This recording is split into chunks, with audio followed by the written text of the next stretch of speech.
Welcome to another Orange Power podcast. Casey Kendrick along with the head coach of the Oklahoma State Cowgirls, Coach Jacie Hoyt. And Coach, here we are, get a chance to talk about another couple of big ball games and obviously a terrific win and a little bit of drama, a little bit of excitement with that. But let's go back to the game against Texas down in Austin. First off, the Moody Center, brand new facility, fantastic. And you really embrace that with your team that, hey, you know what, that's what you get to play in these sorts of facilities when you play in a Power 5 school like this. Yeah, I think that the Big 12 has some of the most, awesome historical places to play, and it's the first time for a lot of our kids, and so I have just been preaching to embrace it and have fun with it. The Moody Center was unreal for the most part, right? They have a couple kinks that they got to work out there, but just a really great environment to get to be in.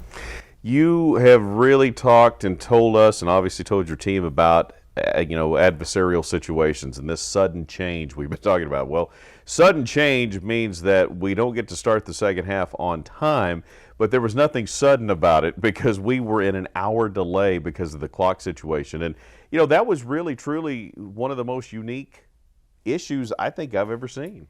Yeah, I would have to agree. It was interesting. I thought that our kids were really great at just, staying the course.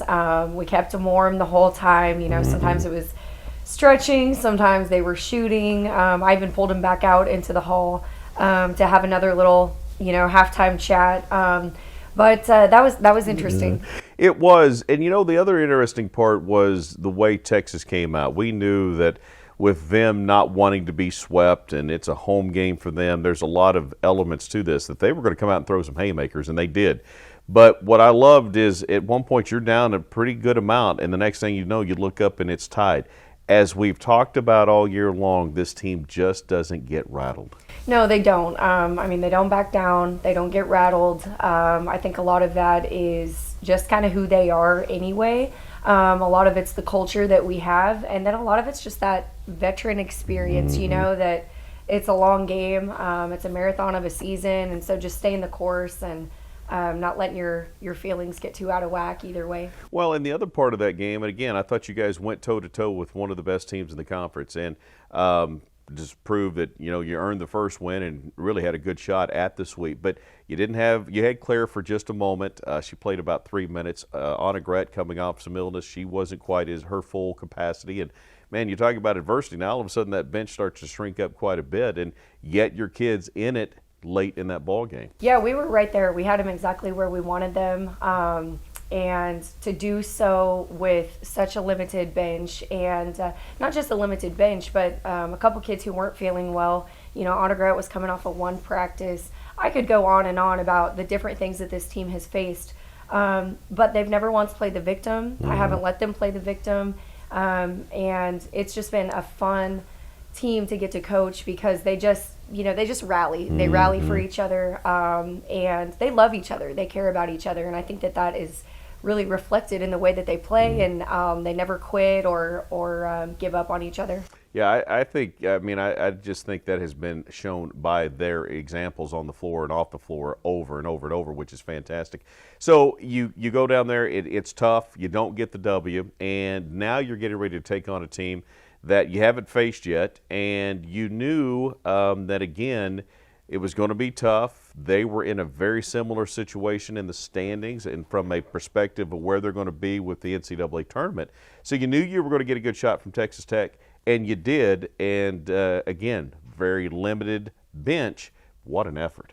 What an effort. I was really proud of the Tech game because I feel like in the last 5 minutes, that's kind of been I'm not going to say an Achilles heel because we've won games in the last 5 minutes. But this was the first time, that we really, from a scoring standpoint, did what we needed to do on defense and then scored it offensively and did it, in a big way. I mean, I think we had a 16-0 run in those last 5 minutes. So that was a big growth moment for us, just because we found different ways to win, but that was the first time that we found it in that way. And I think that's really going to bode well for late in the season. Well, and again, when you point out the struggles in Texas and talk about not getting rattled, well, you had a pretty good lead, and Texas Tech came back. I mean, Bryn Gerlich ended up having she was out playing out of her mind. And she ends up hitting a lot of shots, and the next thing you know, they actually have a lead at 70-69, and that's where that 16-0 run began. They came back, took the lead, and you go on a 16-0 run, and you're up 85-70. That is big-time basketball. It was. I think we have a big-time team. I really do. I think we got a great basketball team that, just when things aren't going your way and it seems like everything is going in the direction of the other team, maybe some players, playing above what they normally do, and you still find a way to win, I think that speaks volumes of where your team is. I love where our team is. I have felt like we have just proven again and again that we're a really good team that can play with great teams and can beat great teams. And I'm just excited for where I think we can end up when this is all over. Well, and where you're ending up, at least to this point, is right in that hunt for the NCAA. I know it's still early to talk about that, but that's where this team has positioned themselves. Before we talk about what's this week, I want to go back to that game for just a minute, though, Coach. Despite what some may say, this is a very classy fan base that we have here at Oklahoma State. And they created an environment, and I think in a classy way, that was hostile to the opponent. Sometimes opponents can't handle that, but your team fought through a lot of adversity, and again, you only had 2 subs.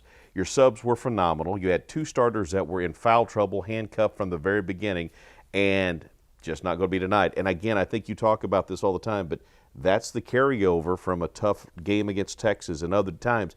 You applied it in this Texas Tech game. We did, and our fans were awesome last night. They go up 1, we come down, I think we score, and then our fans just really took over. I thought our kids took over, but our fans, it was almost on the backs of our fans, because I remember they all stood up and we got a big time stop, and that just really kind of started the whole thing for us. And I love our fans. I love their passion. I want it to be a hostile environment. I think that they do so in a way of class and integrity, but also of a competitive spirit. Sure. And I thought that they just really gave us that extra edge that I have felt playing against in other, in other road games. And I was just happy that our fans, helped us with this one. I mean, I could feel it. At broadcasting on the sideline, I could feel it. And I have headsets on, so it's hard for me to hear outside noise. I felt them. I could feel their energy in that arena. 7 fouls drawn by Cassidy DeLapp, 9 assists by Taryn Milton. We could go on and on. Again, just some tremendous efforts. But what I really like about that game, Coach, is there's a couple things. Again, I talk about this all the time, but if you get a chance to get OSU Max, you get a chance to see behind the scenes. I said gutty, gritty, all of those things during the broadcast. I said it was an ugly game, but it was a great win. It was probably as proud as I've been of the team all year long. Then I see you in postgame going, it was gutty, gritty, and it was ugly. And it was all of that, but it was a W, and that's really the main thing. We don't care how it looks as long as we get that dub. You're going to learn things about yourself either way. And like I said, we took a lot of lessons from last night's game. And you don't want it to be pretty at this point in the season. I mean, we don't need to be playing our best basketball right now. And we're still learning. We're gutting some things out while we don't have our full roster.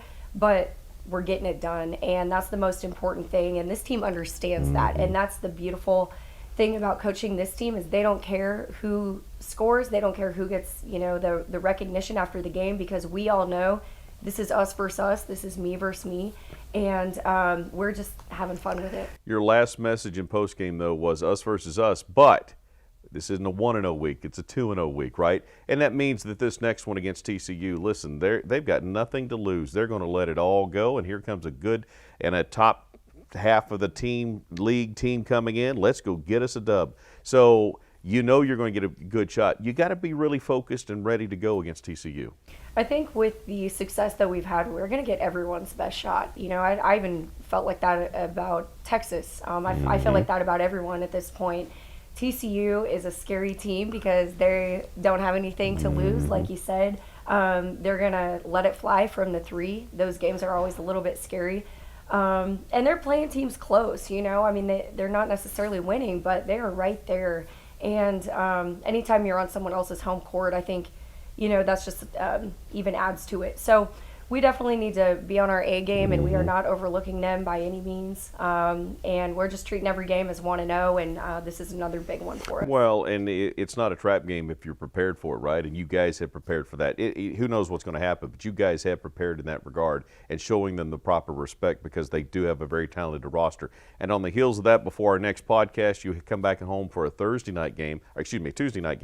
And I know you're excited about getting more fans in there. Let's keep growing this thing. Let's do it. I mean, we just talked about, you know, the impact that they had to help us last night, and I think that we can still get more in. And we got to keep growing it. You know, it's no different than our team trying to get better every single day. I hope that that's the same for the attendance that we have and just the knowledge that our fans have, you know, of how they can help us. And I think we took a step forward in that last night, and I just will continue to say they matter. Their impact is felt on both sides, you know, even the officiating. So, you know, the more the better, and let's keep growing this thing. It's going well right now, Coach. Best of luck this week. Congratulations on the win against Texas Tech. Thank you. All right, that's going to do it for us. For Coach Hoyt, I'm Casey Kendrick. We'll see you next time on the Orange Power Podcast.